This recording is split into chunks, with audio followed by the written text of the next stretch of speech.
All right, so I want to give you an introduction to the field of medical legal illustration and kind of talk a little bit about what's involved in doing medical legal illustration. First, let me just give you, a simple definition. It's pretty straightforward. Medical legal illustration just means creating medical images that are used in the legal field. So medical images that are used during the negotiation portion of a legal case. So prior to the case going to trial, there's a whole process of trying to settle the case out of court so that you don't actually have to go to trial. Medical illustrations are used in those early phases of a case.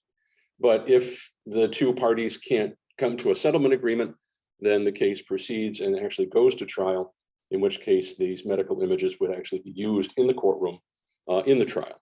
So medical legal illustration involves creating images that are used at any stage of the legal proceedings.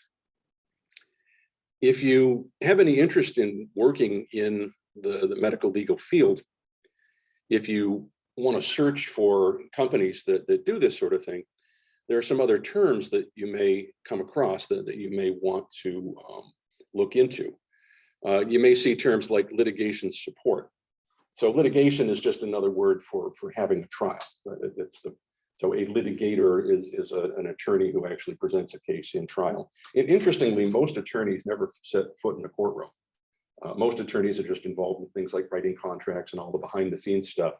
But litigators are the ones who actually present cases at trial. So litigation is referring to that process of actually holding a trial. So litigation support would refer to any company that provides any kind of services that are used to support the attorneys in trial.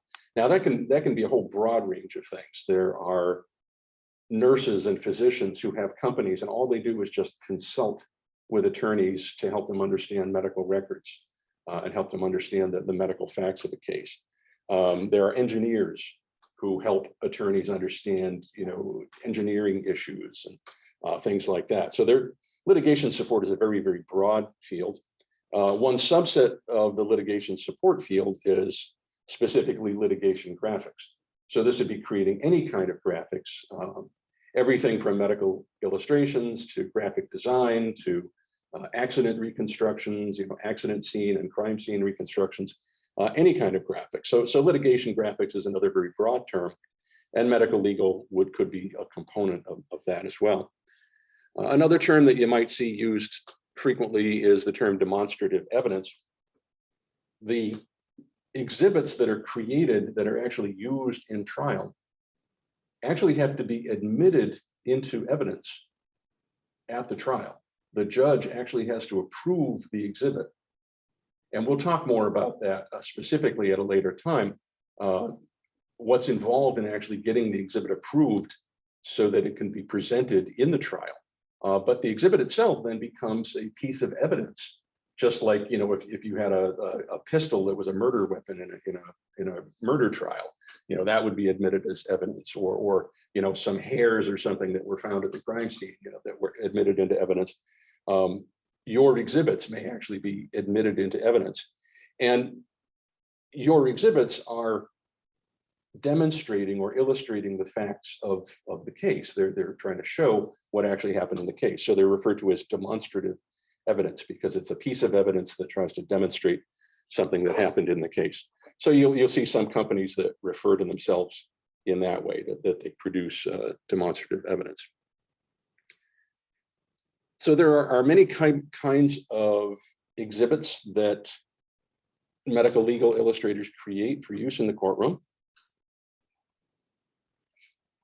Probably the most common would be exhibits that simply depict someone's injuries, or if the injuries were particularly severe and led to the person's death, the illustrations would show the nature of the injuries, or whatever trauma it was that resulted in the person's death. So many medical legal exhibits will simply show, here are all of the injuries that this person sustained. Of course, assuming that the person actually survived their injuries, they would have undergone a series of treatments. They may have had surgical procedures performed. They may have had other kinds of treatments performed. So medical legal exhibits will often show the surgical procedures or the other treatments that were performed in order to treat the person's injuries.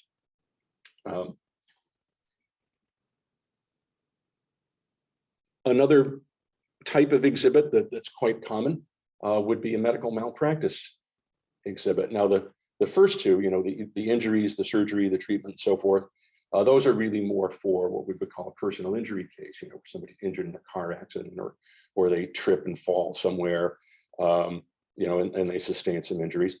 Medical malpractice, of course, is referring to some kind of illness or injury that results from someone in the medical profession doing something wrong. So usually this refers to a doctor who may have an accident when they're performing surgery. They may make a mistake during surgery, but it could be anything. It could be a nurse administering the wrong medication to a patient, resulting in some kind of serious complications. So you might actually illustrate, what went wrong in some form of medical treatment. And then there are a lot of exhibits that are just kind of boring stuff, graphs and charts and so forth.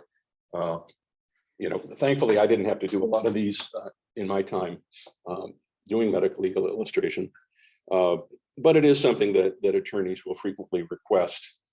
Many medical legal companies will have a graphic designer on staff in addition to their medical illustrators. So the medical illustrators can devote their time to actually doing illustration work, and then they'll have a designer who might just put together a pie chart or a graph or a timeline that shows a sequence of events happening over a period of time. And the most boring ones are just document enlargements, where they have some particularly important documents from someone's, maybe from someone's hospital treatment, particularly, if it's a medical malpractice case, they may want to show the jury the actual operative report, the summary of what happened in the procedure, because there may be some really important points, that were mentioned in that operative report. So they may just want you to scan, some documents and blow them up and put them on a big exhibit so you can show them to the jury. Over the last several decades, there's been a really big increase in the demand for animations used in trial. And I think a lot of this is the recognition that a lot of jurors enjoy watching animations. You put a bunch of complex technical exhibits in front of a jury and have some doctor stand there for 2 hours giving some dry explanation of what happened in a surgery. You can just watch the jurors' eyes roll up into the back of their head and they start nodding off. But you put the same thing on a TV screen in front of them, and maybe this is an indictment of American society that will watch anything that's on television. It just seems to be much more engaging to the audience. It keeps their interest. Of course, as Greg can tell you, these animations are far more expensive than exhibits. So that's probably the only thing that prevents a lot of attorneys from using animations in the courtroom. But if they can afford animations, they will do so. Yeah. I'll just ask you a quick question on that, Yeah. too, because the technology in the courtrooms also has been slow to progress, although I think we're seeing more digital technology in the courtrooms.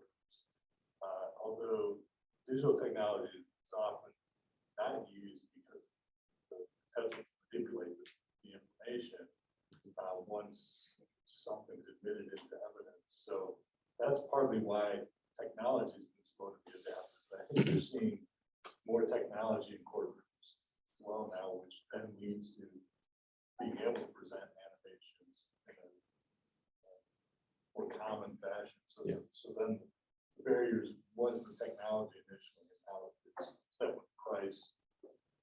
But I just wanted to throw that in. No, that's a really good point. Now, when I worked in the medical legal field, I worked for a medical legal company for about 4 years right before I came here to RIT. And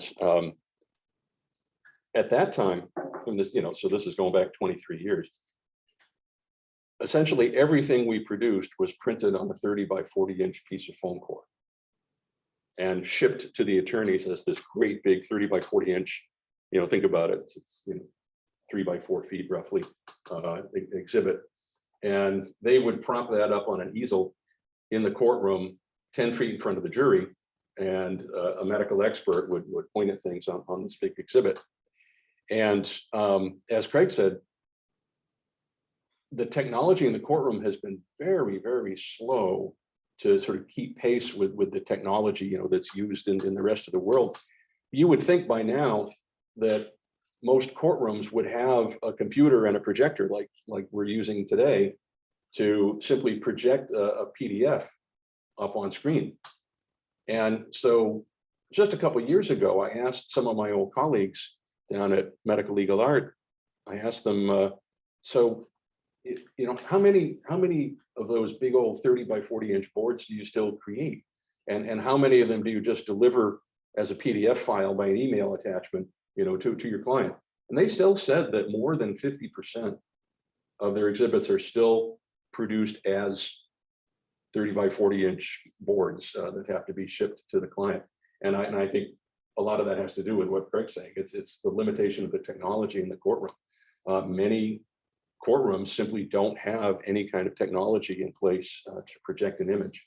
And I hadn't thought about the other part of Craig's question, or Craig's point, was that there may also be concern on the part of the attorneys, or more likely the judges, about potential manipulation of digital images. It's one thing if you have a physical exhibit, you know, an actual piece of foam cord with images on it. The judge can admit that exhibit into evidence, and then that exhibit is going to remain in the juror's deliberation room with the jury. So there's no opportunity to potentially manipulate that image.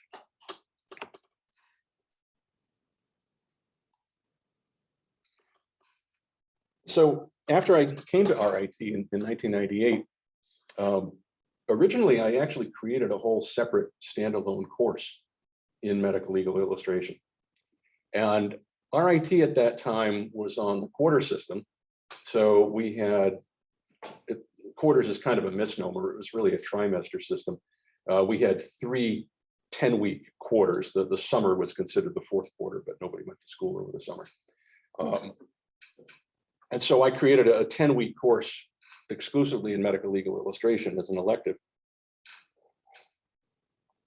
And what I found was that it was really not enough content to fill 10 weeks. So when we converted from the quarter system to the semester system, it seemed logical to try to fold that content into something else. And so we brought it into this surgical illustration class just because so much of medical legal illustration involves actually illustrating surgical procedures, either illustrating surgery that's used to treat an injury or illustrating surgery to demonstrate, you know, a medical malpractice claim. But one of the reasons that I wanted to create a medical legal illustration course, and one of the reasons that we really wanted to keep this as a component of the surgical illustration class, is because medical legal is a rapidly growing field. It was a rapidly growing field, you know, 22 years ago when I started here, and it continues to be a rapidly growing field. And there are excellent job opportunities in the medical legal field for our students. You may have seen something that I posted on the listserv just last week, I think it was, about 2 positions at a company called the Presentation Group down in Florida. That company, and I'll actually show you a whole bunch of companies that have hired our students. There's a lot of companies that hire primarily from RIT. So I've noticed over the few decades that I've been here at RIT that there's been an increase in the number of medical legal companies, an increase in the number of companies that are devoted to just doing medical legal exhibits. I keep coming across a new one. They just seem to keep popping up, you know, new ones every year. Even some law firms are starting to hire their own in-house medical illustrators. The law firms do enough of this kind of personal injury and medical malpractice litigation that it's actually worth it for them to have medical illustrators on staff, as opposed to hiring out to one of these medical legal exhibit companies. So, you know, I thought I would ask the question in here, why is it that medical legal is a rapidly growing field?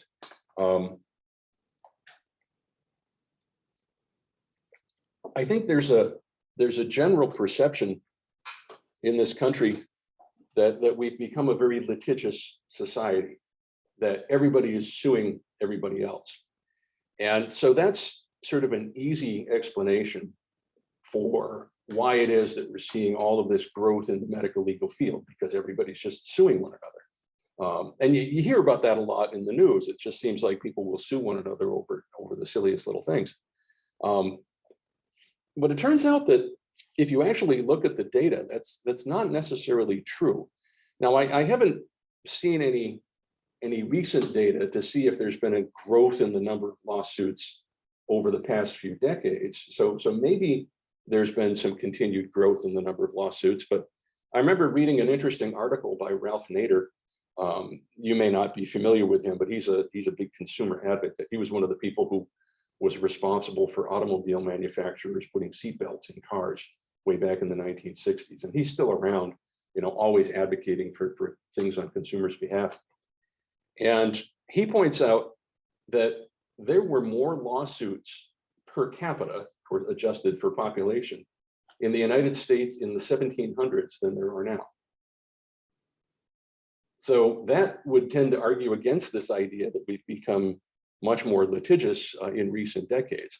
Now, again, it'd be interesting to look at just the last few decades and see if there's been an increase, but I was kind of surprised to find out that even going back into the early days of our country in the 1700s and early 1800s, there were more lawsuits per capita then than there are now. So maybe one of the other reasons why we're seeing growth in the medical legal field is not so much that there are more lawsuits, but maybe the lawsuits are more lucrative. Maybe there are bigger awards and bigger settlements. And you do hear every now and then in the news about some kind of huge jury verdict in favor of some plaintiff in some case. The question is, has there really been disproportionate growth? Are juries awarding larger awards than they awarded in the past?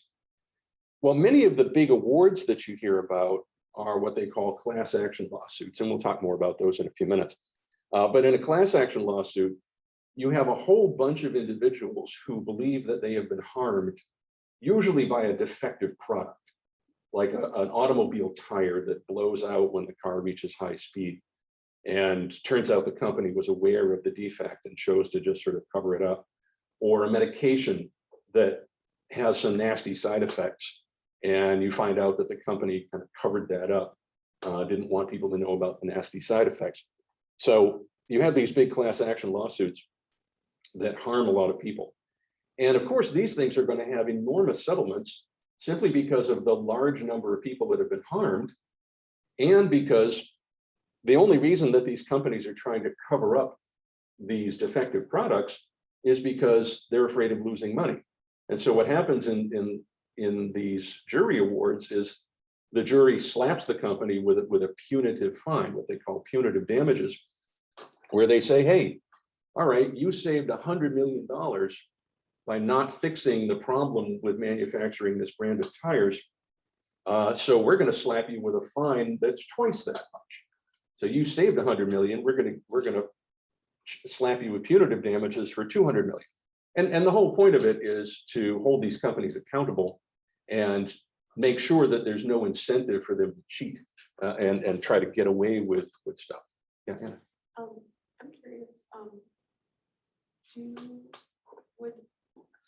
It's too early for me to put some thoughts together. So I know that you had said a lot about covering things up. What if a company didn't cover something up? Would that still yield like a good case? Yeah, it's much less likely that the company would, well, they may still have to pay for the actual injuries.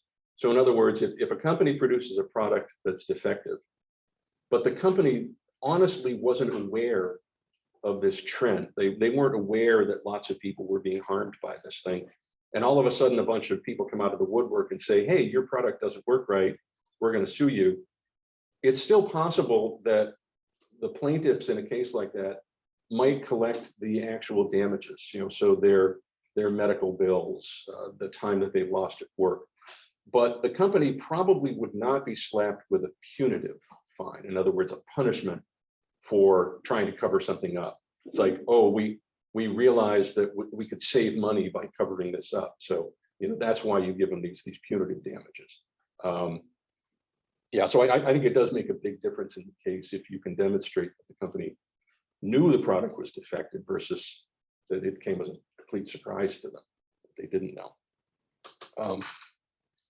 Now there's a movement in this country. It's been around for a long time. An effort to do what's known as tort reform. I can't remember the exact definition of the word tort. It's a term that has some medical meaning, but the whole point of tort reform is that because there's this perception that Americans are suing one another left and right.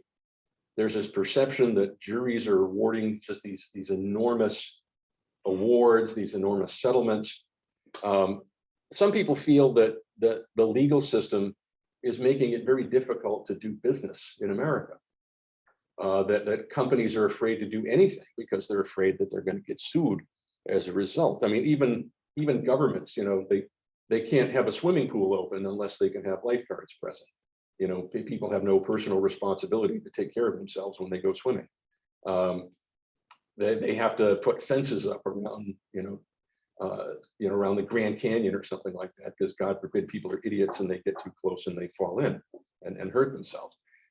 So there's this perception that the legal system is making it very hard just to function in this country. And so tort reform is a movement.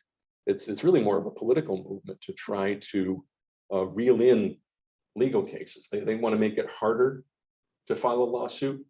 And in many cases, they want to cap the maximum amount of an award in a lawsuit. And frankly, I think it's a bad idea, because lawsuits are frequently the only recourse that the little guy has to fight back against a big company that is doing something unethical or immoral. So if a company is producing a medication that's defective, and they know it's defective and they know it has all kinds of harmful side effects, the only way sometimes you can get them to stop producing that medication or stop, selling that medication is with a large class action lawsuit. And oftentimes the only incentive that a company has to act ethically, the only incentive that a company has to act morally, is just to know that if they do something immoral or unethical, they're going to get sued. And so tort reform really just takes away the only power that we have as individuals to sometimes hold these large companies accountable. So I'm not a big fan of this whole movement. So that's me getting up on my political soapbox there for a little bit. My opinion, the reason why we've seen such growth in the medical legal industry over the last several decades is just that attorneys are beginning to recognize the value of visuals in their cases. If you have to explain complex anatomy, complex surgery, complex physiology to a group of jurors who have, an average 8th grade science education, you really need visuals to help explain that. So I think attorneys are simply recognizing the value of using visual exhibits in the courtroom. And it really doesn't have anything to do with us becoming more litigious or bigger rewards or anything like that. So I mentioned that there are a bunch of companies that hire a lot of RIT, medical illustration students. I thought I'd just walk through a few of these fairly quickly in case some of you are interested in this particular field. This is the company that I worked for 4 years. So when I first started working there, the company was called Medical Legal Art, and there was a change of ownership. Medical Legal Art continued under the same name, but they were owned by a different umbrella corporation. Originally, we were owned by a company called JSK Partners, which, I mean, that doesn't mean anything to you. But JSK then essentially sold us to this new company called Nucleus, which you've probably heard about before. Nucleus Medical Art, I think now they're called Nucleus Medical Media. So Medical Legal Art was a subsidiary of Nucleus. So I was working for Nucleus, but doing mostly the medical legal kind of work.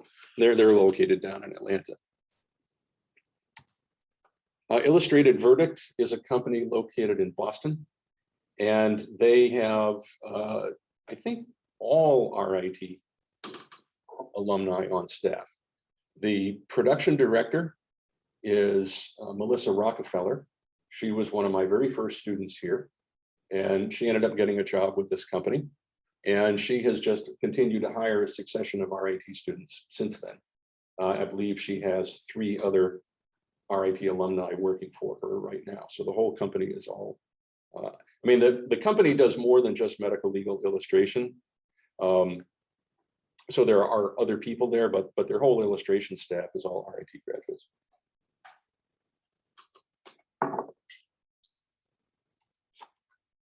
Impact Trial Consulting is a really big firm in New York City. In fact, I believe they have multiple offices in different cities, but their primary headquarters is in Manhattan.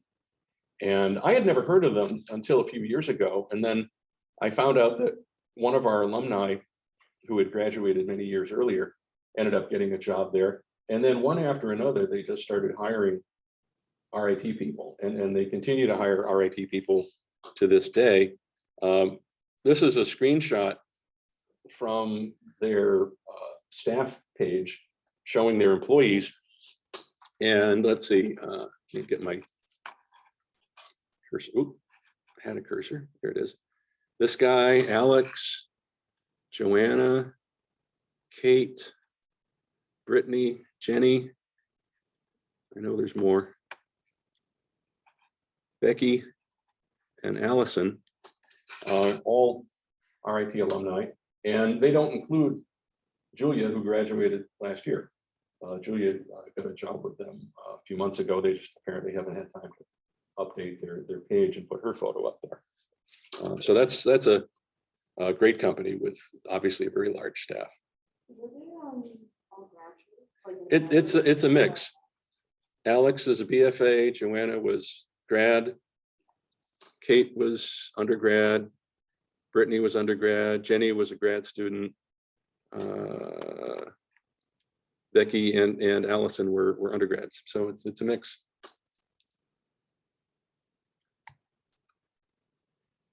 There's a couple of companies in New Jersey. New Jersey seems to be a popular place for medical legal exhibit companies because I think they're primarily serving that big New York market, the New York City market. But it's cheaper to actually be located in New Jersey. So Certified Medical Illustrations is a company that's hired a handful of our students over the years. One of our grad students from quite a few years ago, Paula Franklin, she's the production director there. So she's the one who does all of the hiring. So she's hired a whole bunch of RIT students over the years. The Evidence Store, they're also located in New Jersey. They have a handful of RIT people on staff. I can't remember exactly who is there, but I know we've had a handful of RIT people work there over the years. High Impact Graphics. I always get this name confused with one I showed you before. The one in Manhattan is called Impact Trial Consulting. This one's High Impact Graphics. This company is located out in Denver, and they've hired a handful of our students over the years. High Impact is I always get a kick out of their job listings. As one of their fringe benefits, they provide all of their employees with lift passes to the Vail Ski Resort. And I always have to chuckle about that because I have a feeling the reason they do that is the owner must be an avid skier. And so he wants to provide ski lift passes for himself and have it be a business expense so he can write it off. But I guess he can't get away with doing that just for himself. So he provides ski lift passes for his whole staff and then writes it all up as a business expense. Here's the presentation group. This is the company that I just sent out a job announcement for recently. We currently have 6 RIT people working there, and they're looking for 2 more. I always hated this name, Legalese. It just sounds kind of sleazy, kind of fly by night. But they're down in Florida somewhere. I can't remember if they're down in Miami. I believe it's in the southern part of Florida, and we've had a handful of people work there over the years. I believe their current production director is an RIT alumnus. Other medical legal companies, these aren't ones that necessarily hire from RIT. MetaVisuals is a really big company with a couple of different locations. They're probably like the Mercedes-Benz or the Lexus of medical legal companies. They have some of the top illustrators and produce just some of the most dramatic images. They often enter stuff in the AMI Salon and frequently win awards there. Seif and Associates, this was founded by Sue Seif and her husband, Stu Kirkland. Stu just passed away not too long ago. I believe Sue sold the company, but I think it's still working under her name. They're located, I believe, in Richmond, Virginia. Allison Legal Graphics and MIS, Medical Illustration Services, a couple more companies down in Florida, Medical Visions in Atlanta. Seem to be a lot of companies in the South as well. I think, especially in Florida, I think there's a lot of lawsuits in Florida just because of all the old people. that's probably a bad stereotype, but it seems to be true. There are also a couple of medical legal exhibit companies that were founded by our alumni. This is a company, they're located in eastern Pennsylvania. I believe it's Nazareth, Pennsylvania, close to the New Jersey border. And this was actually founded by a husband and wife team, Ron and Ann Matthias. They're both RIT graduates. They graduated from the same graduating class and then ended up getting married many years later and founded this company. And they have a couple of other RIT people on staff as well. So this is a 100% RIT company. Legal Artworks was founded by one of our former grad students, Jeff Davis, who was actually in the very first graduate class when I started teaching here. And he actually worked for the presentation group for a little while just to learn the medical legal business.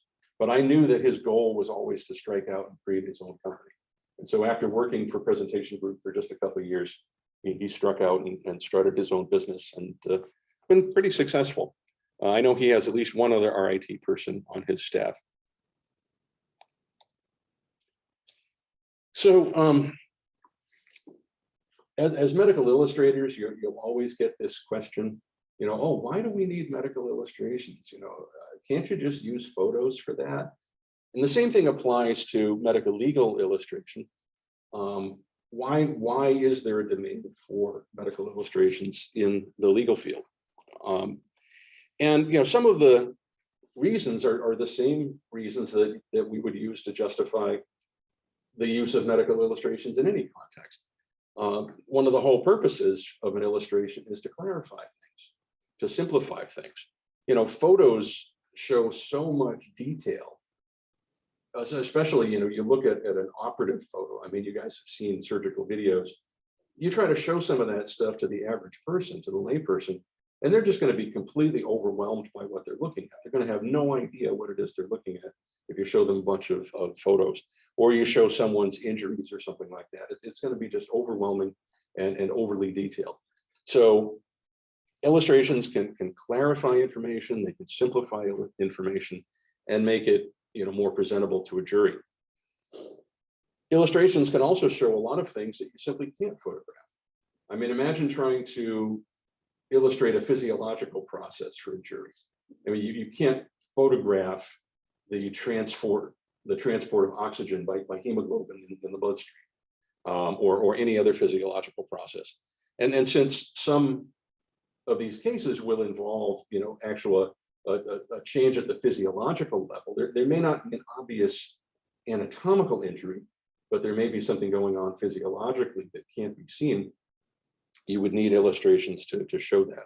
So a good example of that would be something like a hospital administering the wrong medication to a patient, and what that does in their bloodstream, what that does to their cells. Obviously, you can't photograph that.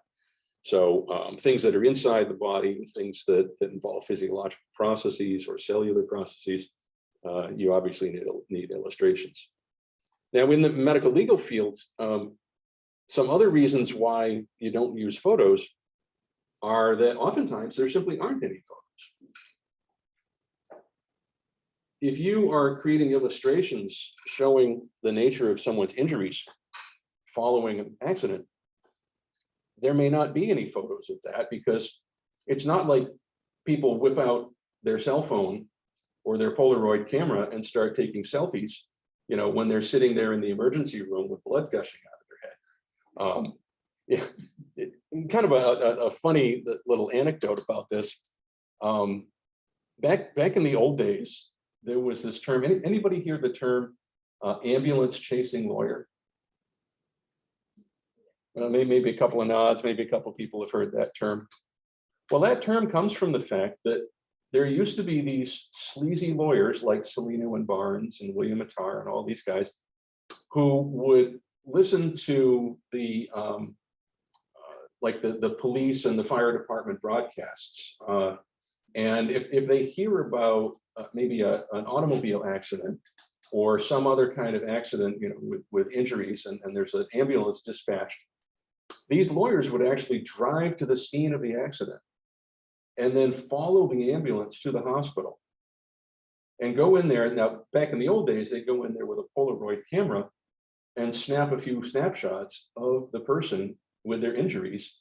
And then later, when the person was, you know, a little bit more stable, they might go up to that patient and say, hey, by the way, you might need a lawyer. And I just happen to have some photographs of your injuries that we can use in the courtroom. So that was the ambulance chasing lawyer. Well, that doesn't happen anymore, primarily because of HIPAA. You can't have some random attorney just wander into somebody's hospital room and take photographs of them. So it's very rare that there are photos of someone's wounds. So your job as a medical legal illustrator is to reconstruct their injuries based on whatever records you happen to have available. Sometimes you don't even have x-rays available. I was always surprised at this when I worked in this profession, that we would get a case that would come across my desk, and it would be a case that involved a fracture to somebody's femur or something like that. And we'd get a bunch of records that would describe, you know, how they were admitted to the hospital, and someone would describe the nature of their injuries.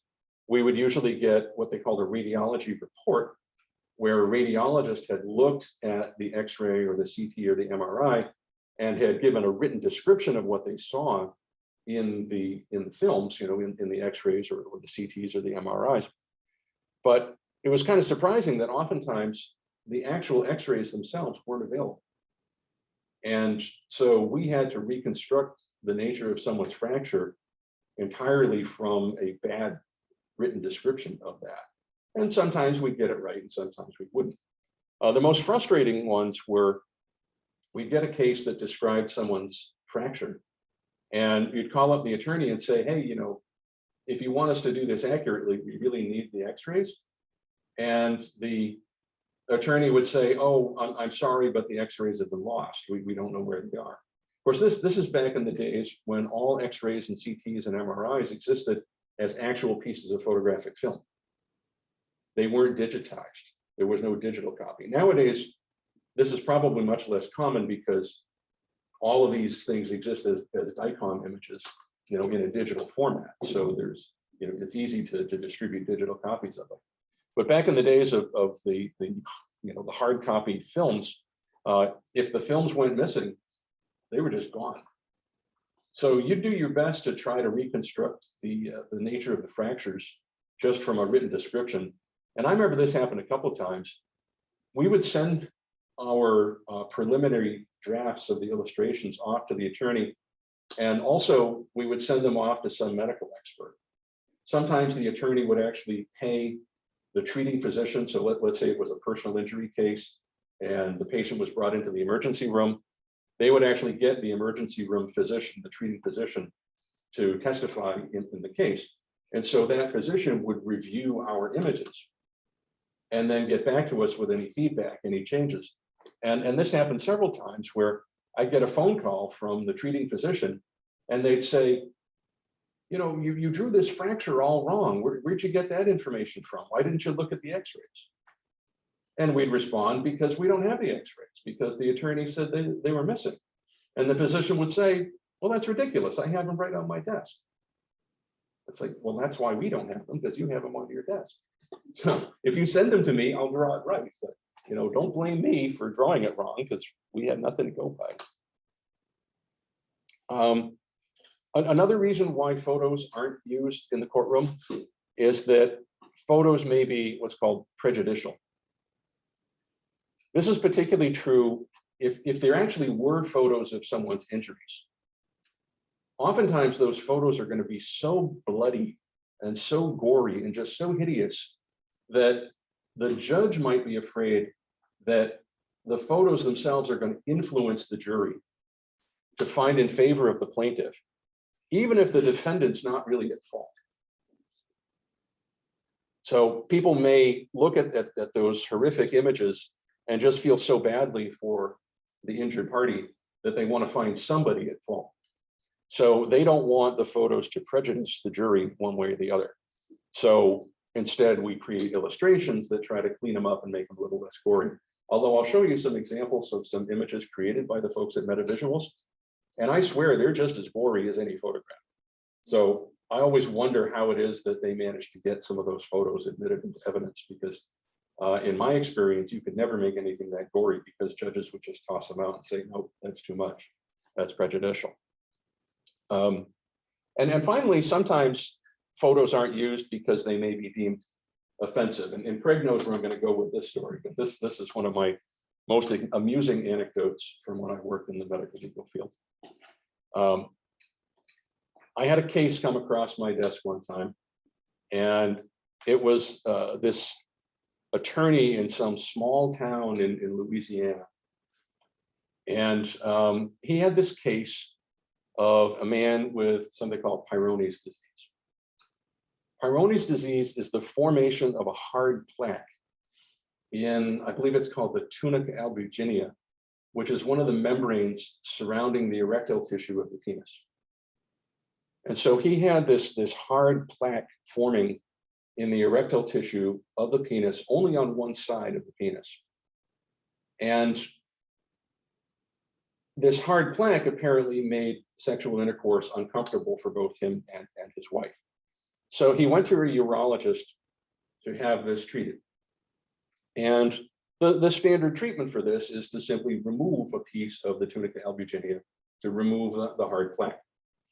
Well, he had the surgery done by a urologist. But what happened was that he developed a lot of scar tissue in the erectile tissue, I assume it's in the corpus cavernosum, on the affected side. And because there was now this mass of scar tissue that was taking up part of the corpus cavernosum, it meant that that part of the erectile tissue could not engorge with blood and therefore could not become erect.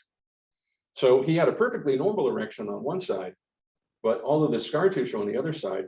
So it meant that when he got a full erection, his penis bent at about a 45-degree angle off to one side. So if the Peyronie's disease was uncomfortable during sexual intercourse, just use your imagination and think about that, having this 45-degree bend in the penis. So he went back to his urologist and said, you know, doctor, I just, you know, this just doesn't work. So the urologist proposed a radical solution to the problem. Let's go in and intentionally create scar tissue on the other side to balance out the effect of the scar tissue on one side. And that will restore your penis to a normal, straight trajectory. What's that? That just sounds like it's going to give a key. Yeah, so it seems like it's going to result in at least, you know, less of an erection, if not full-blown erectile dysfunction. So when we got this case, it was a medical malpractice lawsuit. This guy was suing the urologist who performed the original surgery. So what the attorney had asked for was 4 illustrations. They wanted a picture of a normal erect penis. They wanted a picture of an erect penis with the Peyronie's plaque on the tunica albuginea. They wanted a picture of the bent penis with the scar tissue in the corpus cavernosum. And then they wanted a picture of the proposed procedure to create the scarring. He hadn't had that proposed procedure yet at the time of the lawsuit. They were just suing the original urologist for having, created this deformity. So 30 by 40 inch exhibit with 4 giant erect penises on. And so that's what I drew. I drew 4 giant penises. And I get this call from the attorney. And this is this small southern town down in Louisiana. And I'll never forget the guy's name. They called him Brother Rudder because his dad was an attorney, his brothers were all attorneys, his uncles were all attorneys, all in the same little town. And so his dad was like Timothy Rudder, and his older brother was Timothy Rudder Jr. And since he was the little brother, they called him Brother. So he was Brother Rudder. And he gets on the phone with him and says, "Jesus Christ, Jim, I can't," or first he says, "I'm calling about that bent dick case. Jesus Christ, I can't use these in courtroom. I got a jury. It's a bunch of little old ladies. Can't you do this without showing the guys Johnson?" And no, it's a penis case. What am I going to do? Draw a banana? That would have been pretty funny. So I finally convinced this guy that we have no choice but to draw the guy's penis. It's a penis case. And I said, the little old ladies, they've probably all seen this before, they'll just have to deal with it. But, what's the alternative? Is they're going to show photographs? And actually, I had to look at the photographs. This guy's wife photographed him erect with the bend and sent this to me. So I got an 8 by 10 full color glossy photograph of this guy's erect penis with a 45-degree bend. It's like, yeah, you want to put the photos up there instead?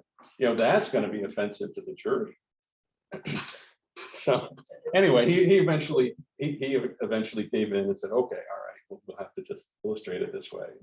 I never did find out what happened in the case. That was probably the most frustrating thing about working in medical legal, is that it was very rare that you actually found out what happened in a particular case.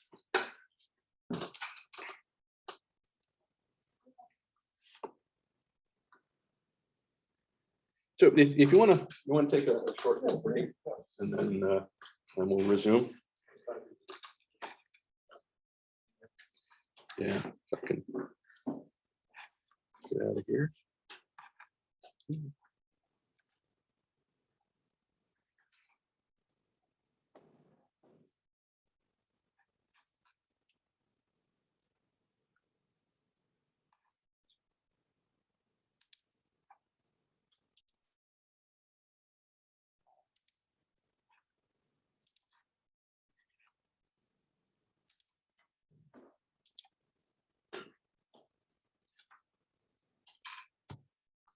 All right, so let's talk a little bit about the kinds of cases that utilize medical illustrations.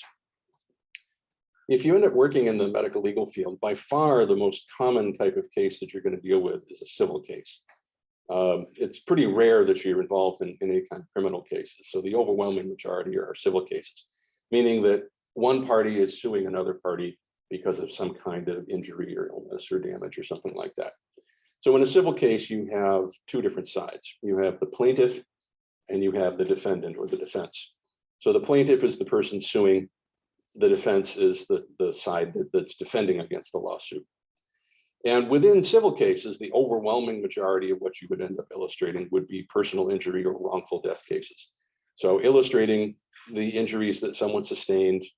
If the person survived, then you might illustrate their surgical procedures or treatment for their injuries. If the injuries were severe enough, they may result in the person's death, in which case you would illustrate the injuries that resulted in the person's death. Another category of civil case that's quite common would be workers' compensation, or sometimes called workmen's compensation. This is really just a subset of personal injury law, but it deals with people who've been injured on the job. And there's a whole different set of laws governing workplace injuries. So there are some slight differences between a workers' comp and a typical personal injury case. Medical malpractice, of course, we already talked about that a little bit, illustrating how something may have gone wrong during someone's treatment that resulted in further illness or further injury. Product liability cases, these tend to be some of the biggest ones because we're talking about suing typically a fairly large company that manufactured some kind of defective product that resulted in people being injured. Many product liability cases become what we call a class action suit. In a class action suit, you have a large number of people that were all harmed by the same defective product. So that group of people who are filing the lawsuit, they're referred to as the class. And so collectively, they are suing somebody, some manufacturer or somebody who was responsible for producing a defective product that resulted in some kind of injury to this whole class, this whole group of people. You do occasionally get criminal cases. I think the primary reason that you don't see a lot of criminal cases in the medical legal field is just money. In a civil case, you've got one person suing another person for money. The plaintiff stands to gain a lot of money if they're successful in their lawsuit. The defendant stands to lose a lot of money if they lose the lawsuit. So there's a lot of money on the line in a civil case. In a criminal case, there's no money on the line. And typically both sides have very little money to spend. The prosecution is usually a district attorney, working in the district attorney's office for a city, a town, a state. And these district attorney's offices, these prosecutors are notoriously underfunded. They usually have very, very heavy caseloads. They have no funds to pay for things like exhibits and so forth. So it's rare that the prosecution is going to come to you looking for exhibits. It's only in really extreme cases where they think that the illustrations are absolutely critical to their case. Likewise, the defense in a criminal case frequently has very little money to spend because we're talking about people who've been convicted of assault or murder or something like that. This is just, your average Joe, your average person on the street. It's not like they've got thousands and thousands of dollars that they can afford to spend on exhibits for the defense. When I was working for Medical Legal Art, this happened to be during the O.J. Simpson murder trial. And his team of lawyers, the so-called dream team led by Johnny Cochran, they actually came to our company and asked us to create all of the exhibits for the defense. Now, OJ, being a rich former football player and TV actor or movie actor, he had the money to spend on these, but his defense team wanted us to do all of the exhibits for free in exchange for publicity. They were like, oh, you guys are going to get all kinds of publicity and notoriety for this. And we're like, no. I mean, to this day, does anybody know who did the exhibits for O.J. Simpson's defense? Heck no. Nobody knew during the trial who did them. So it's like, we weren't going to get any publicity and we had plenty of work. We didn't need their publicity. We certainly didn't need to do tons and tons of free work in order to get the publicity. So we passed on it. And I assume they must have found somebody else to do it for nothing, but we weren't going to do it for free. So some of the types of cases that might occasionally involve medical exhibits, and of course, murder cases. I'll show you some examples of these. Oftentimes these involve things like showing gunshot wounds, and in particular, showing the trajectory that a bullet entered someone's body by looking at both the entry wound where the bullet went in and the exit wound where it came out the other side. You can determine the angle that the bullet passed through the person's body. And oftentimes that little bit of information is very critical to the case. I'll give you one example. I don't think I have this illustration in here, but there was one case that I worked on, one of the rare criminal cases that I worked on. And There was a man who had barricaded himself in his house. You know, one of these typical things where somebody's got a bunch of guns in their house, and they barricade themselves in the house. And the police approached the home, and they may have broken down the door or something and entered the home. The police were all wearing their bulletproof vests because they knew this guy was armed and potentially dangerous. The killer, the man, walked up to one of the police with a pistol, held the gun straight down next to the police officer's neck, and fired straight down into his thorax, bypassing the bulletproof vest. And the man claimed self-defense. He said that he was just minding his own business. These people broke his door down, so instinctively he took his gun and just shot back. Well, the fact that he walked up to this officer and pointed the gun down past the bulletproof vest kind of argues against the whole self-defense thing. Yeah, I was Right. gonna say, like, how did he get so close to a police officer and pointed his gun down? The police officer, wouldn't they like shot him already? You might think so, but it may be one of these things where it all happened in very close quarters. They were all close together. Like when the cops came in, he may have been standing behind the door and just reached over and fired. Yeah. I don't remember any of the other specifics. So, you know, there may also be assault cases, you know, similar kind of thing. It's just, you know, the person doesn't die, they just sustain injuries as a result of some crime. And then one of the ones that we did get from time to time were abuse and neglect criminal cases. So spousal abuse, child abuse, those were some of the really heartbreaking ones. Neglect.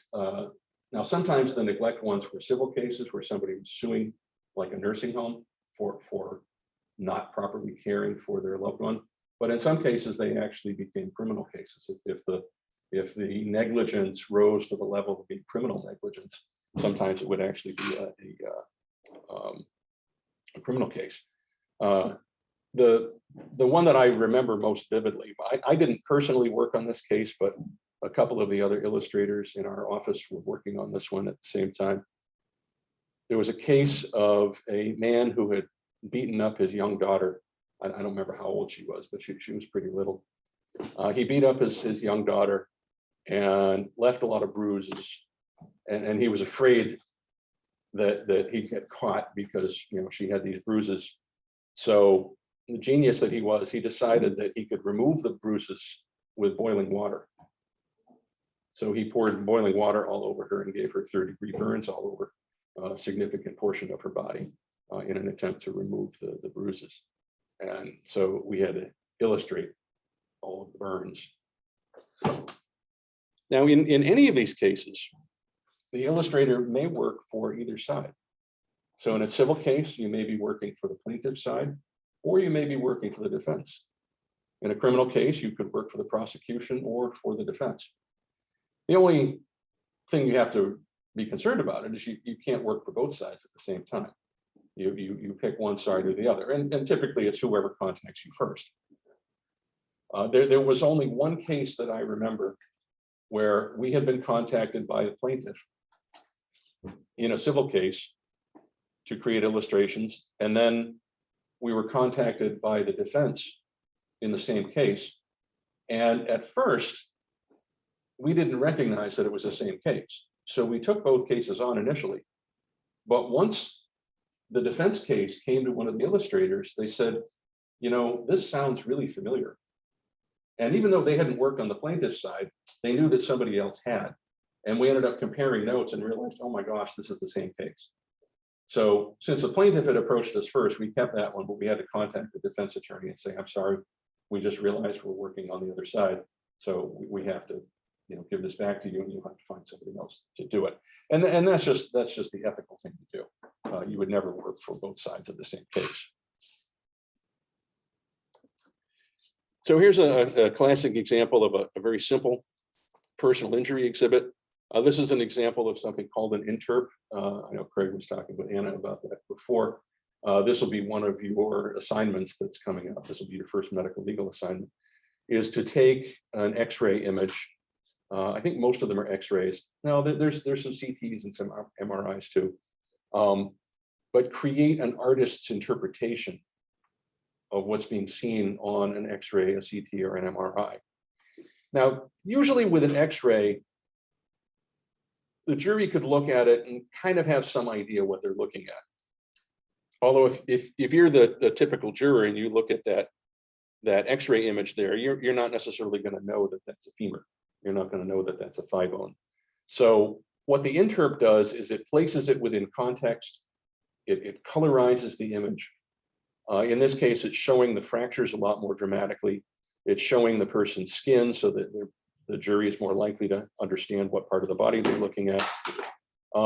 And in this case, it also adds some stuff that's not obvious from the X-ray. There must have been some written records in addition that describe some lacerations that were present on the skin of the thigh.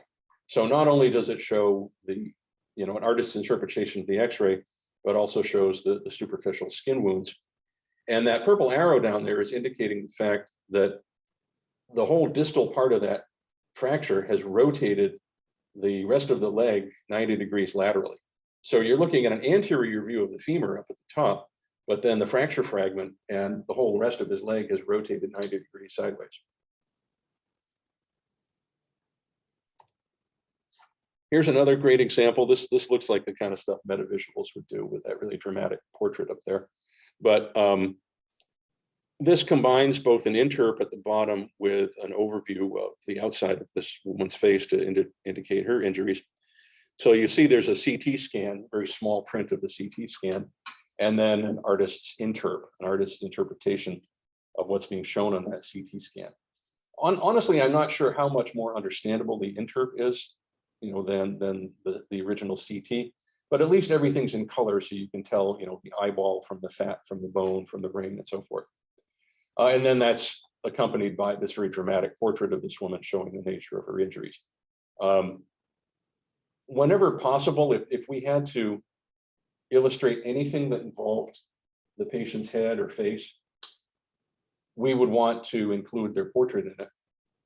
I'll talk about that more a little bit later, but whenever you're working for the plaintiff, you always want to try to create sympathy for the injured patient. And so by putting their portrait prominently right on the image, it helps make a personal connection between the injured person and the jury who's looking at it. So my guess is that this company probably got a pretty good photograph of this woman so that they had a basis for creating this really beautiful illustration. Sometimes we would get good photographs and sometimes we'd get really crappy photographs. I remember working on one case, I think it may show up in here. It was a guy who was in his early 30s. And I think it was a cervical spine injury. So we wanted to show his neck, but we figured, okay, let me just go ahead and put his face in there too, and for the same reasons, just to make the jury more sympathetic with him. I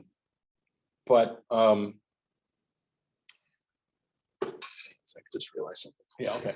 So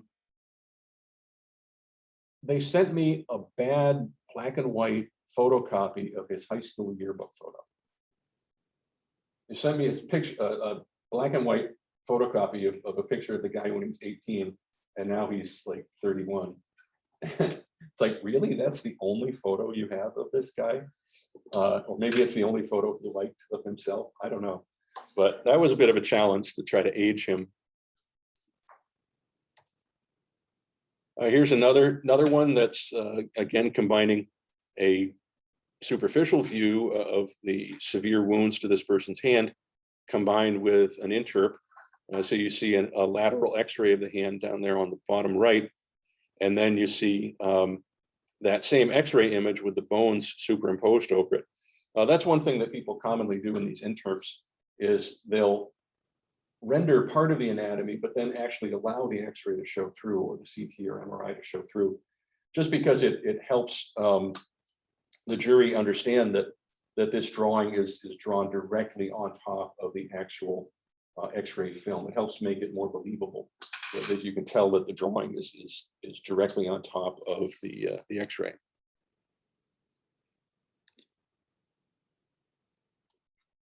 So oftentimes the personal injury exhibits are accompanied by additional exhibits that show some kind of surgical repair. This is one that I worked on. This was actually number 2 out of a series of 3 exhibits. This guy was fishing with his son. They were in a canoe fishing somewhere in Alabama, I think it was. And their canoe happened to be under a railroad bridge. It was one of these metal trestle railroad bridges. And I guess there had been some construction on the railroad bridge, and some of the workers had left some segments of railroad track, the steel railroad track, on the side of the bridge. And so while these guys are fishing in their canoe under the bridge, a train happens to go over the bridge.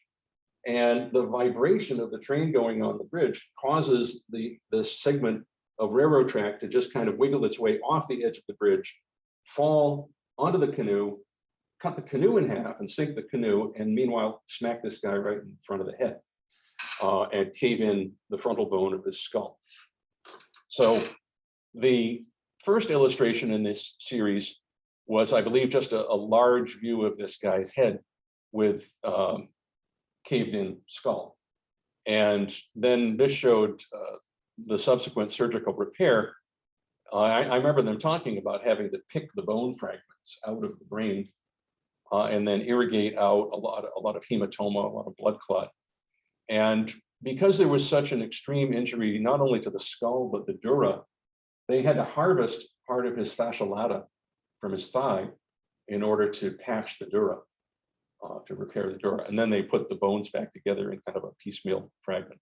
So here you see them harvesting the fascia lata out of the thigh and then also patching up the dura. And then there was a third exhibit showing them finishing the surgical process.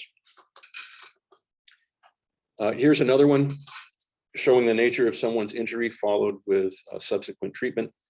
So you'll also be doing a complete medical legal exhibit in this class. It's going to be your very final assignment, and you'll be working from actual medical records to illustrate a personal injury case, or at least in one case, a medical malpractice case.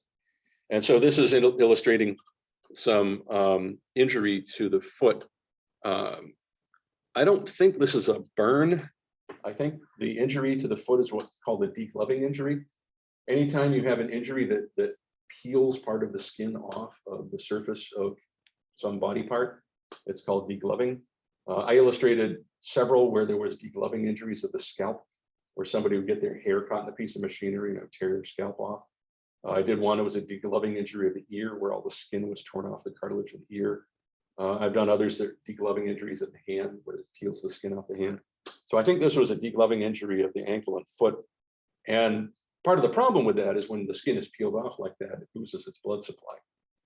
And so even if you can put the skin back together and suture it all back together, the blood supply to the skin may be compromised, and so the skin may die. So what you're seeing here is this necrotic skin, this dead skin tissue with the underlying soft tissue exposed. And there was such a disruption to the blood supply to this guy's foot that they had to do a complete amputation. So this is a below the knee amputation. You can see that they just cut all the way around the skin. They saw off the tibia and fibula. They wrap part of the gastrocnemius and soleus muscle up around the distal end of the tibia and fibula to create kind of a stump, and then suture the skin closed to create the amputation stump. So then they can put what's left of the leg into some kind of prosthetic leg. Yeah, Oh, right. I just have a question. What do they do to like the arteries and the arteries and that's flowing down to the foot? Like, do they suture those up, or do Yeah. they just leave it open? Because like if they left it open, it's just gonna keep like flowing blood to like the amputee, and there's just gonna swallow blood. Like how do they fix that? Right. Yeah, they just suture them off, or maybe clip them, but more likely I think they would use sutures. Okay. Yeah, possibly cauterize them as well. Don't,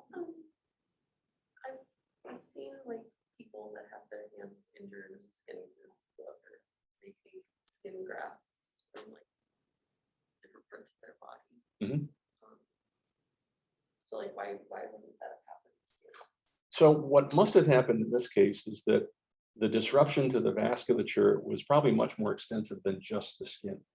So you're absolutely right. If it was literally just degloving of the skin and the skin was necrotic, but if everything else was still viable, they probably would have harvested a skin graft, most likely from the thigh, maybe from the buttocks or the lower back, and put a patch of skin over the area and probably stapled the skin back in place, and it would have reestablished a new blood supply. But so it must have been that there was much more going on here than just the degloving injury, so that all of the tissue of the foot was not viable anymore. So that's why they had to amputate it.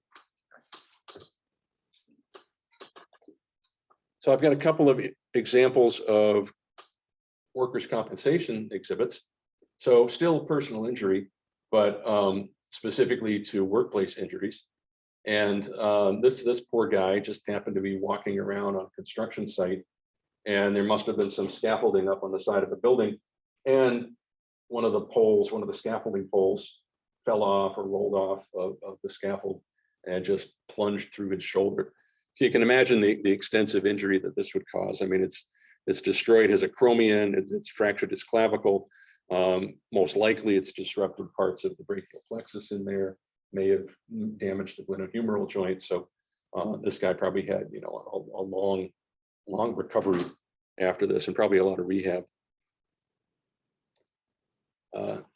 The moral of this story is watch out for scaffolding poles when you're wandering around a construction site. This poor guy had it go right through his face. So you can see the soft tissue injury lacerating through his face. I suspect it probably did significant damage to his right eye. And then it penetrated right through the maxilla into the mouth, into the tongue. And so then on the other side, you could see this reconstruction of the skull. Now, I don't know if they had X-ray or CT image to go from for that skull. This would be a wonderful thing if you had the original DICOM images from a CT scan and could reconstruct that in 3D in Horos. Even if you didn't, use that directly, just using that as a reference in Photoshop to recreate the illustration of the skull, that would be a great use for that program.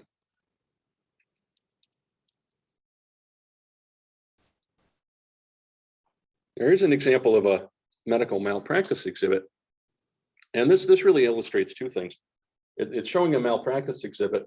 It's also showing something that we call a progression of condition exhibit, showing the small orientation drawing on the far left is normal anatomy of the elbow. Then we have this person's injury, and they obviously had this very dramatic comminuted fracture of the elbow area. Comminuted fracture is just one where there are multiple bone fragments. Instead of just a bone that breaks cleanly, if you have any fragmentation of the bone, we call it comminuted. So there's multiple fractures or multiple fragments of the humerus. And then next to that, you can see an actual X-ray showing how the elbow was repaired. And looks like they actually had to saw off the olecranon of the ulna for some reason in order to reposition things. And then that great big screw on the left is actually repositioning the olecranon after it's been cut off. Then you see there's another big screw going diagonally, holding the medial fragment of the humerus in place. It's passing right through the medial epicondyle of the humerus, trying to anchor the whole medial fragment back to the humerus.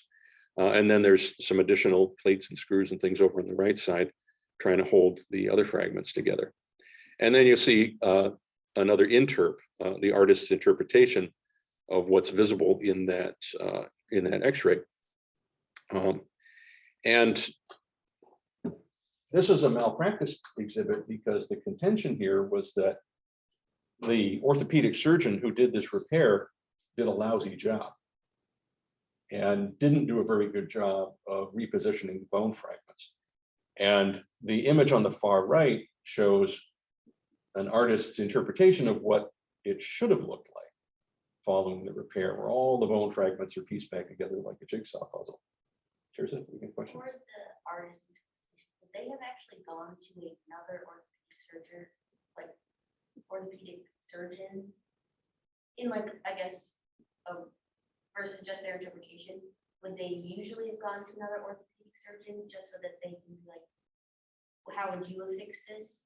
Yes. Okay, Yeah, so in a personal injury case, you would often go to the treating physician who actually treated the person, because we're not accusing the doctor of doing anything wrong. We just want the doctor to testify about the person's injuries. In a malpractice case, obviously you're not going to go to the treating physician because they're the one getting sued. So the attorney would call in hired experts. And there are some doctors out there who will say anything for money. So there are some experts who I think may be a little bit unethical. But oftentimes, they're going to try to get legitimate, reputable experts who will testify. I'm working on a medical legal case right now. It's the first one I've worked on in a long, long time. And it involves a repair of an umbilical hernia, where person had an umbilical hernia, so something abdominally is protruding through the umbilicus area. And he went for a repair. They opened up the umbilicus, tucked the hernia pouch back inside the abdomen, and put in a piece of mesh to strengthen the abdominal wall. Well, over time, the mesh sort of came detached, actually got infected, and a loop of bowel, a loop of small intestine was trapped behind the mesh and created a fistula where the mesh eroded into the wall of the small bowel, ending up with a really bad infection, had to have the mesh removed, had to have a piece of the small bowel removed. So they're suing the initial surgeon who put the mesh in, saying that the surgeon must have done something wrong in the surgery.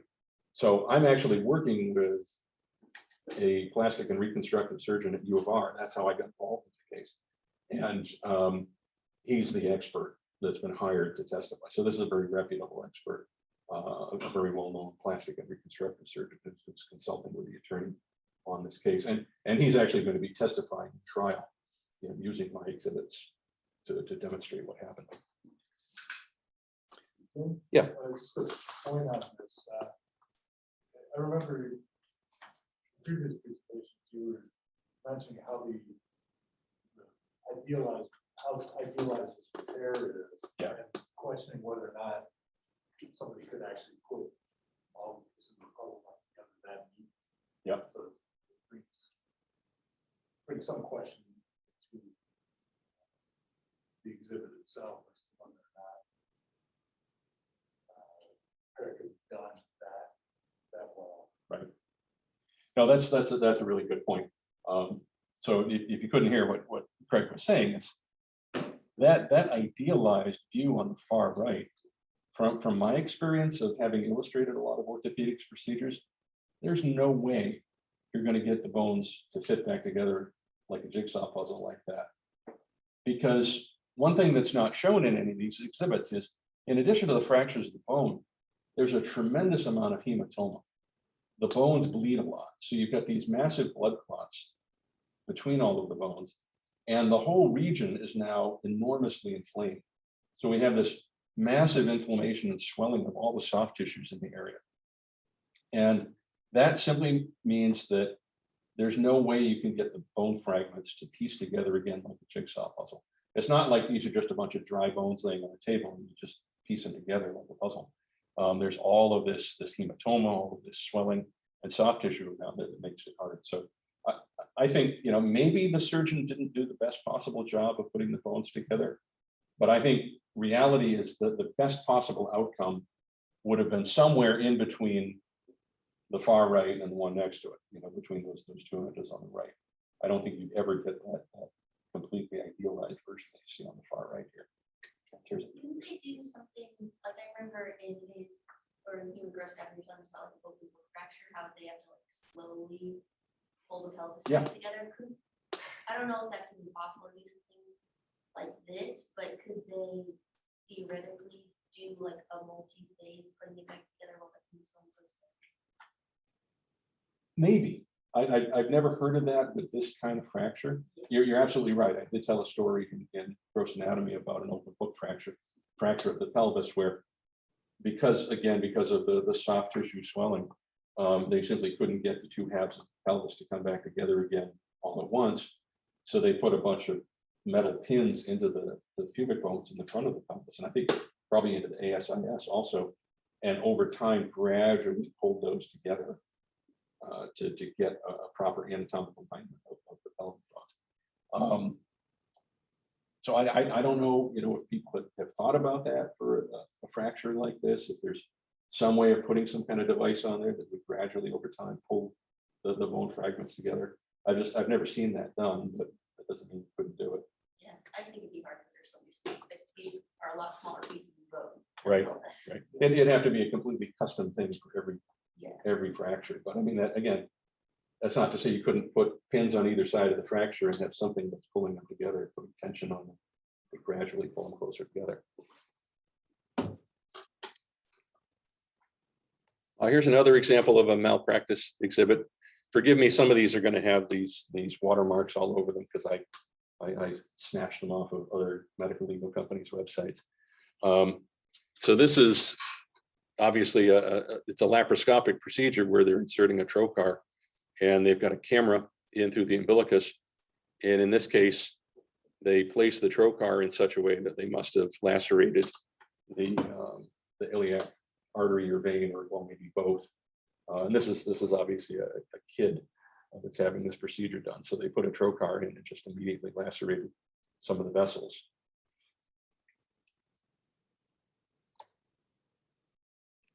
Here's another one that I worked on. I think this is the one where we had the guy's bad high school photo.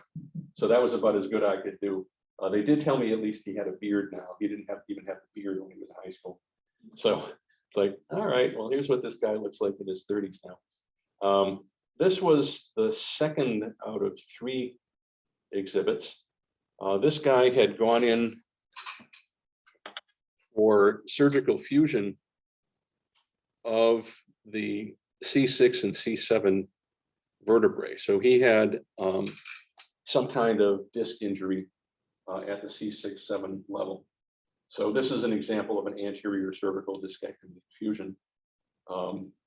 We showed you this surgical approach in the cadaver lab, where they go in through the front of the neck and retract the trachea and esophagus one way, and the sternocleidomastoid and the carotids and stuff the other way. And they put in these retractors that you can see there.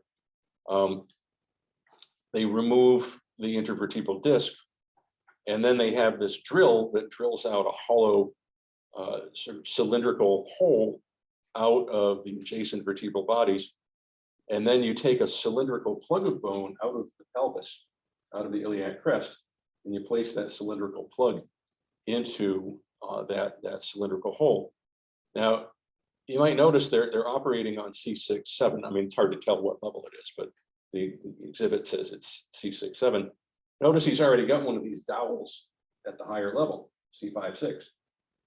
In the first exhibit, which you can't see here, they operated on the wrong level. So he had a C6-7 injury. He went in and they operated on C5-6 and fused C5-6. So once the surgeons realized their mistake, he had to go in for another whole procedure to now repair C6-7. So now he has cervical vertebrae C5, C6, and C7 all fused together. Now it turns out the first repair that they did at C5-6, which was the wrong level, that bone graft actually fused solid. This one that they put in second, the C6-7 graft, the bone failed to fuse. So he ended up with something called a pseudarthrosis, meaning a false joint, where the bones were still free to move around and they never actually fused to one another. So he had to go in for a third surgical procedure now, which is the third exhibit, which you also don't see here. They ended up cutting a vertical channel through the bodies of C5, C6, and C7. So it was like, imagine a rectangular slot running vertically along the anterior surface of all 3 of those vertebrae. And it also went right into the 2 bone grafts that they had placed. And they removed his fibula and cut a section of his fibula to the exact same shape and placed a chunk of his fibula in there to create a new type of bone graft, a new fusion. And then they put this great big metal plate shaped like a big butterfly on top of that and screwed this metal plate into C5, C6, and C7. So now he's got no fibula on one side, plus he's got this chunk of bone in there and a metal plate, fusing these 3 vertebral levels together. All because the surgeons had screwed up on the initial procedure. So I think he had a pretty darn good case for malpractice. Because not only did they screw up the first surgery, but then it required not 1 more surgery, but 2 more surgeries. So extra time lost from work, extra recovery time. Now he's also got, less mobility in the neck as a result. This was one of the most interesting cases that I worked on when I was at Medical Legal. This was a woman who suffered from incurable headaches. I don't know if they would be described as migraine headaches or what they were, but it was some kind of incurable headache. And she went to doctor after doctor after doctor trying to find some cure for these headaches. And they tried all kinds of medications and all kinds of other treatments and could never find a cure for these headaches. And the headaches were so debilitating that it prevented her from working. They prevented her from having any kind of social life. And over time, she just became emotionally distraught just because of this incurable pain. And she decided that she would end her own life. So she took a .22 caliber pistol, placed it into her mouth, and fired. And the vibration of the barrel of the pistol cracked some of her teeth. The bullet passed through the hard palate, up into the sphenoid sinus, and stopped. And fortunately or unfortunately, depending on how you look at it, using a .22 was not the best choice if she's trying to end her own life. It's a very weak little handgun. I mean, it wouldn't even penetrate through the roof of the sphenoid sinus. So she survives the gunshot, and people found her and rushed her to the hospital. So she had a bullet lodged in the sphenoid sinus, and we actually had either an X-ray or CT, I don't remember which it was, that showed the position of the bullet in the sphenoid sinus. And so they placed a camera up either into her nasal cavity, or they may have passed it up through the wound in the hard palate, put in a pituitary rongeur, entered into the sphenoid sinus to extract the bullet, and then patched up all of the injuries to the sinus and to the hard palate and soft palate. And she recovered fully from the gunshot wound. And the truly amazing thing was her headaches went away. Now, nobody could explain how it was that the gunshot wound had cured her headaches, but the headaches went away. But then she noticed that she was developing some vision problems. And she was diagnosed with an injury to the optic chiasma. This is a medical malpractice case because she sued the surgeon who removed the bullet from her sphenoid sinus, arguing that the surgeon must have done something to poke through the sphenoid sinus to injure the optic chiasma. It couldn't possibly have had anything to do with the fact that she shot herself in the sphenoid sinus, which sits right under the optic chiasma. So, this was one of the few cases I had where I thought, okay, this is a bullshit case. I mean, we're all thankful that she survived. We're all thankful that her headaches went away, but to sue the doctor when the most likely cause was the gunshot, that seemed like a frivolous lawsuit to me. Interestingly, the vast majority of the other cases I illustrated all had a lot of merit. I mean, this was probably the only one that I illustrated my whole time there that I thought really didn't have much merit.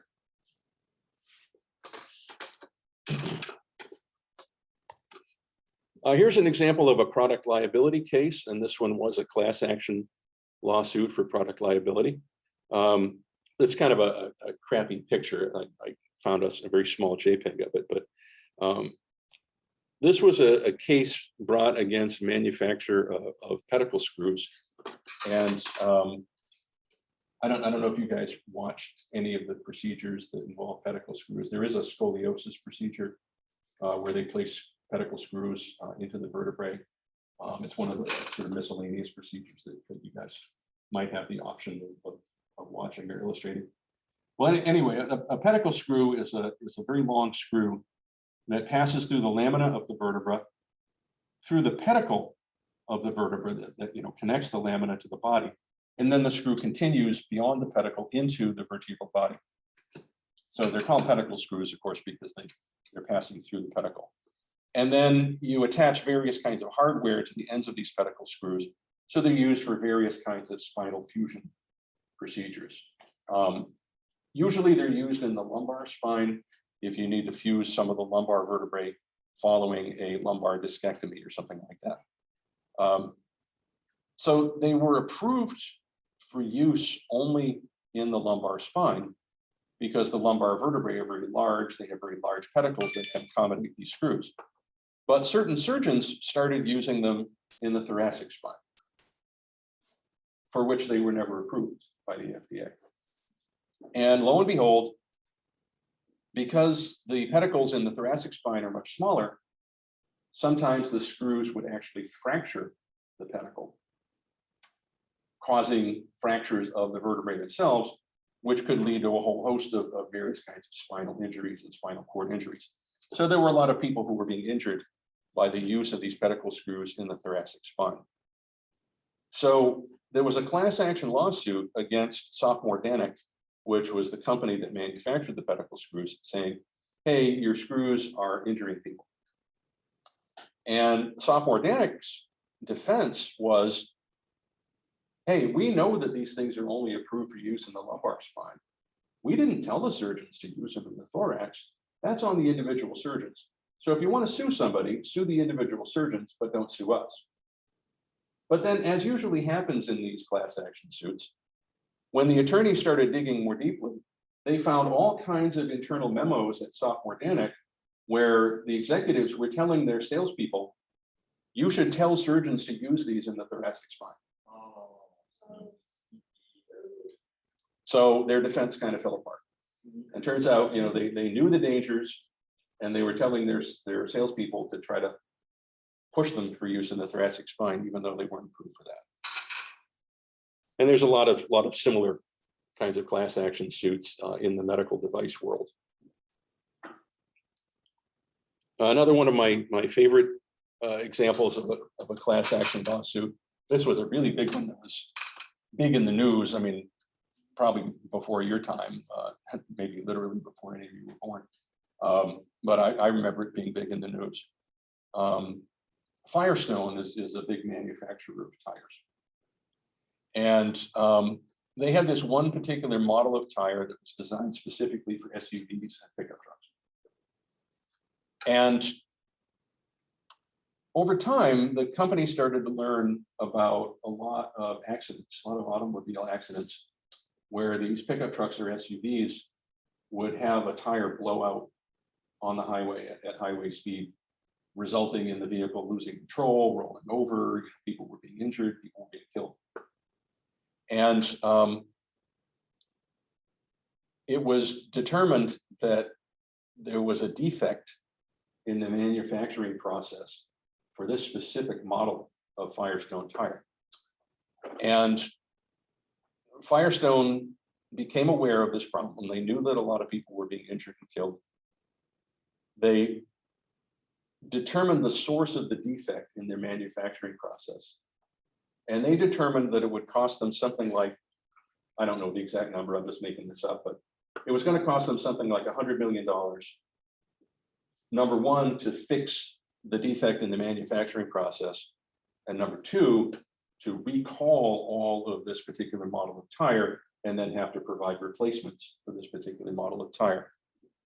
So Firestone executives actually decided that it would be cheaper to simply settle out of court the wrongful death and the personal injury cases than to actually fix the problem.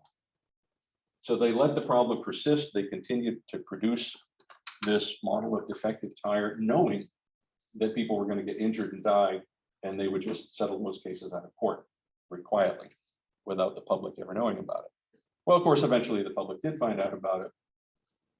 It was discovered that not only the defect was discovered, but again, because of the lawyers digging into all of their memos and their internal emails and so forth, that the Firestone executives were well aware of it and made a financial decision to not fix the problem. So it went to trial.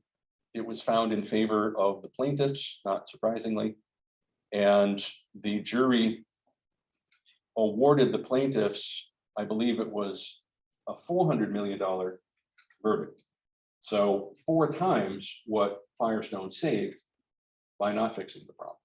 So this is an example of punitive damages and how it is that punitive damages are designed to keep companies honest. Because if it wasn't for the threat of that, these companies would continue to do unethical things like create defective products and not try to fix it.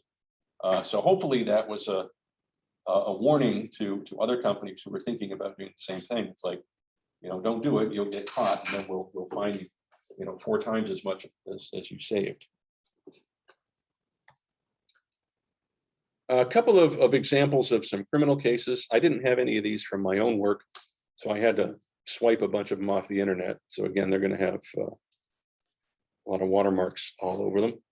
A couple of cases of murder cases with gunshot wounds. This shows 2 different gunshot wounds passing through the abdomen.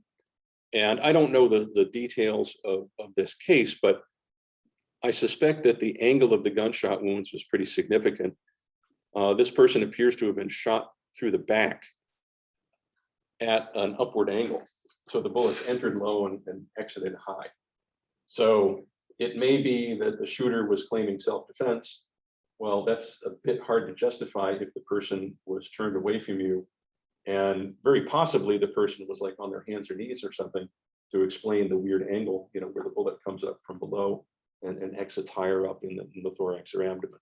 So kind of nullifies any potential self-defense claim in a case like this. Here's another example, another murder case where we show the trajectory of 4 different bullets. One that comes down through the shoulder and exits through the upper part of the abdomen. Another one comes down through the bottom of the thorax and comes out near the hip. There's another one that over on the right-hand side, you can see one passing through the hip and another one passing through the calf. Again, I don't know the specifics of what they were trying to demonstrate in this case, but presumably the pathway of the bullets was important to the case. I thought this was a real clever illustration.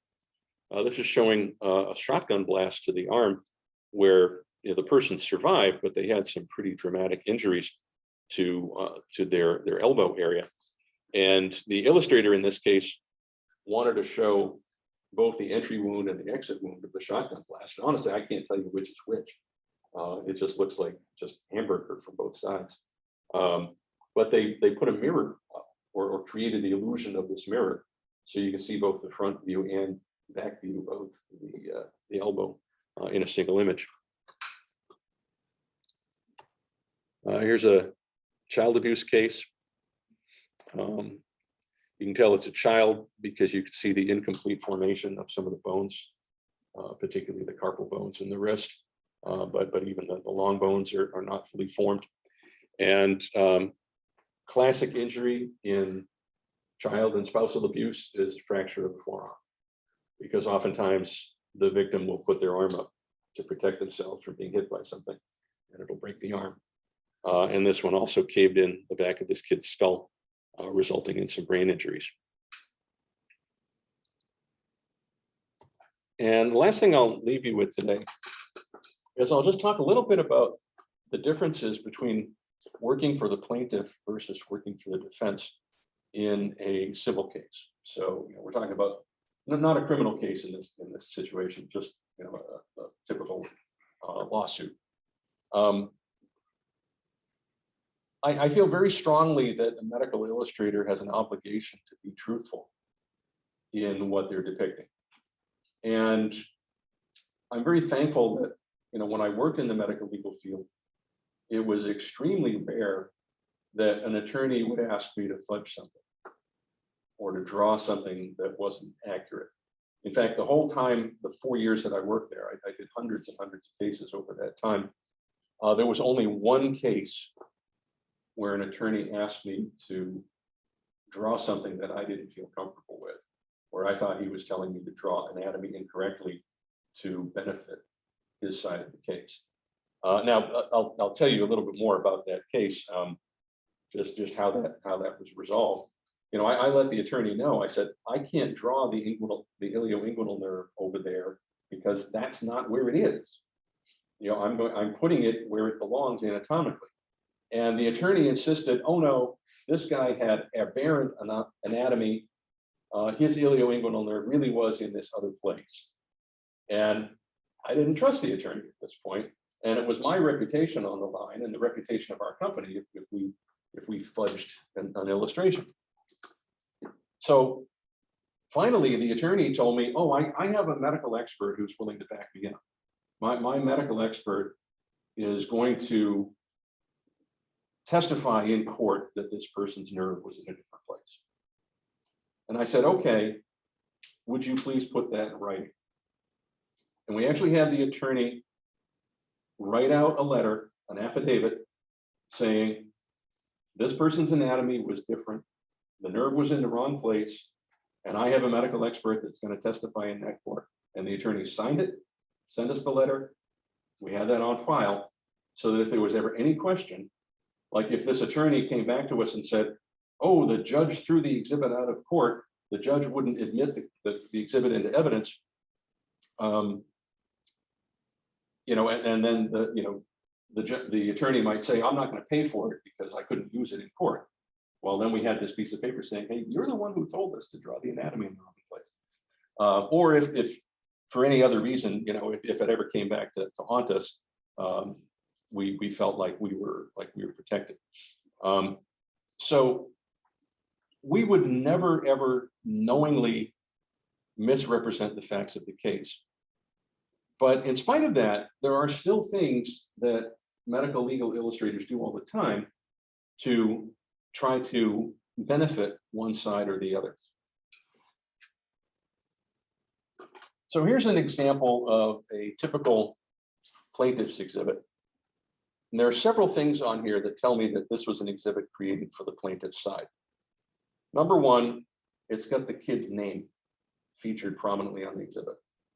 Plaintiff's exhibits always want the victim's name featured prominently to create a personal connection between the jury and the individual who was the victim of some kind of injury or something. Second thing related to that is the kid's portrait. Plaintiff's exhibits will typically put, if possible, put an image of the actual person's face on there. Again, to try to make the jury more sympathetic to that individual. The third thing is there's a little bit more blood and gore. You know, we see some bloody tissue on the face where he's having a skin graft. We see this device called the dermatome, which is not the same as like the nerve distribution on your body. A dermatome in this case is a shaving instrument that shaves off a thin layer of skin to use as a skin graft. So they're harvesting skin graft from this kid's thigh. So there's a lot of blood and gore, plus a lot of instruments. Plaintiff's attorneys love to have instruments in there because they're kind of scary. And again, sort of wins sympathy for their side. So it's a completely accurate depiction of the facts of the case, but geared towards plaintiff.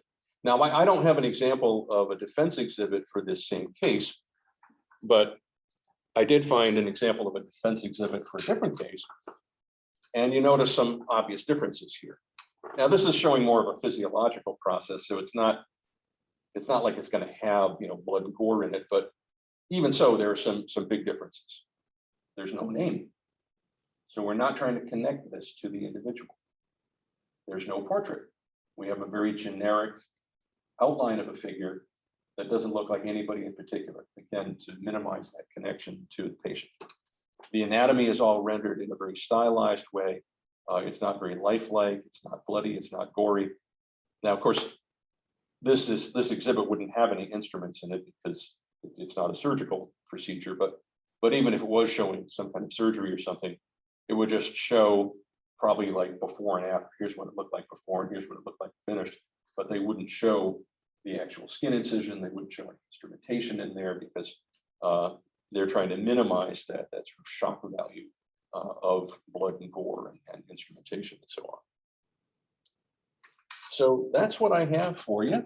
I don't know if there are any other questions about medical legal. Yeah, sure.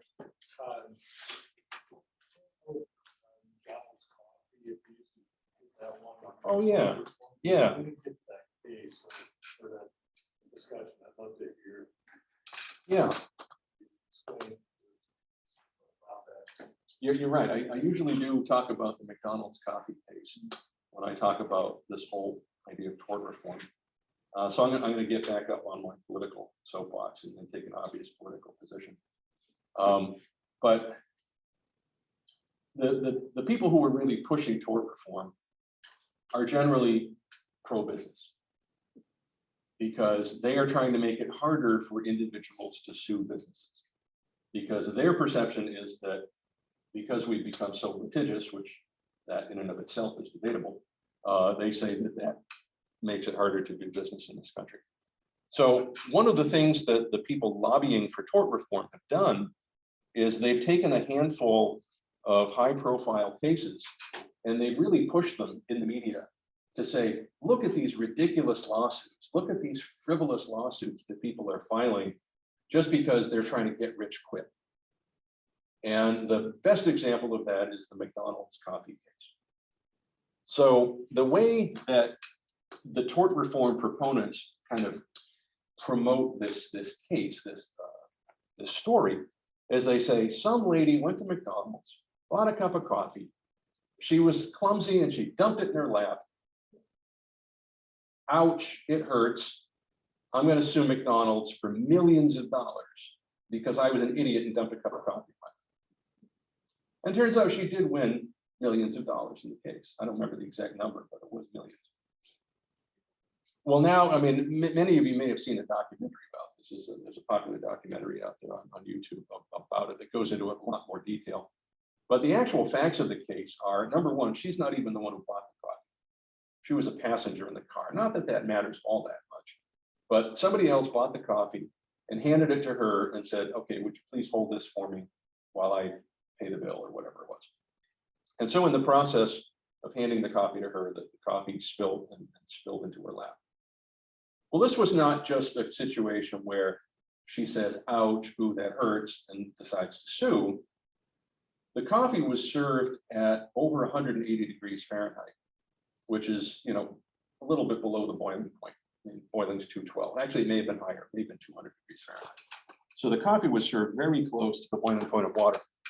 So now she's basically, the coffee spills into her lap, it fills up the bucket seat that she's sitting in. So she's now sitting in a puddle of scalding hot, almost boiling point liquid.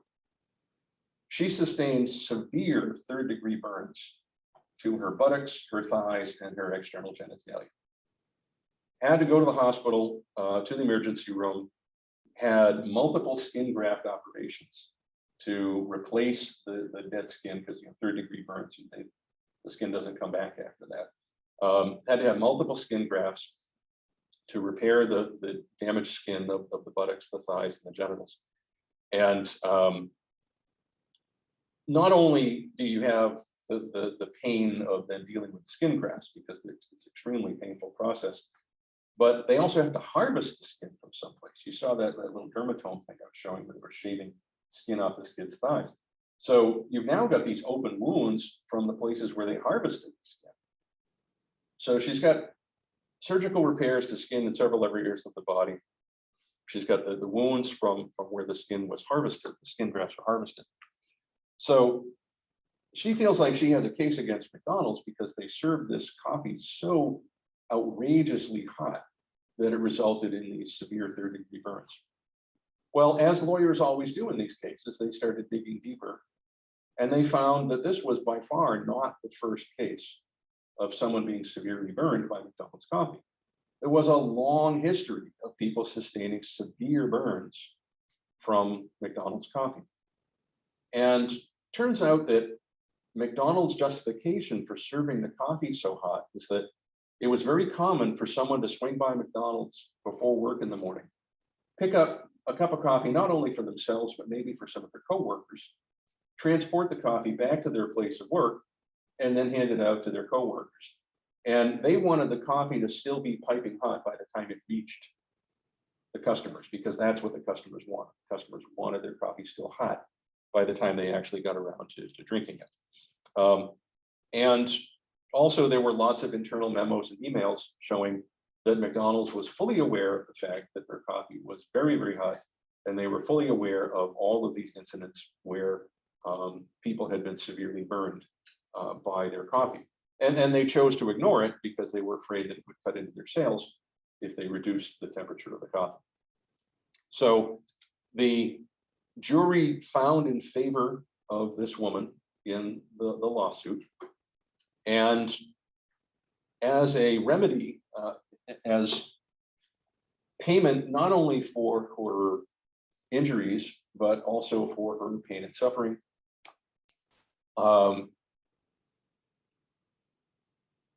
and also as punitive damages against McDonald's for ignoring the danger of their coffee, they decided that they would fine them. They would fine McDonald's or slap them with punitive damages award equal to the cost of all of the cups of coffee sold in the United States in one day, which was something like $6 million. So a lot of money for her, a drop in the bucket for McDonald's. I mean, not to say that we should slap them with a big fine just because they're a big company and they're rich, but you know, the punitive damages were based on just the cost of all the cups of coffee sold in just a single day, you know, out of 365 days in a year. So to me, that sounds like a pretty reasonable penalty in that particular situation. But you know, it was promoted by these people who were pushing tort reform, saying, "Oh, you know, this lady was just a quick get rich quick scheme, you know, to try to take advantage of a big corporation." When in reality, it was an individual, one of many individuals who had been injured, you know, trying to get a corporation to change their behavior and behave in a somewhat more moral or ethical way. So, and off my political soapbox. But thanks for reminding me about that. I forgot to bring that one up. Anybody else have any questions for Tim?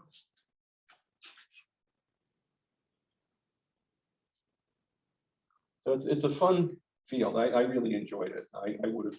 I'd still be there now had it not been for this position coming up. I mean, I like teaching, but medical legal was a lot of fun because it was a little bit like a detective story. You know, you felt like you were doing CSI every day. You'd get this big stack of records, and your job was to read through all the medical records and try to figure out what are the facts of the case, what really happened here, what does it we need to show, and create the exhibits. I mean, there were some things that got to be a little bit boring after a while. Like by far the most common surgery that I had to illustrate over and over and over again was anterior cervical discectomy and fusion.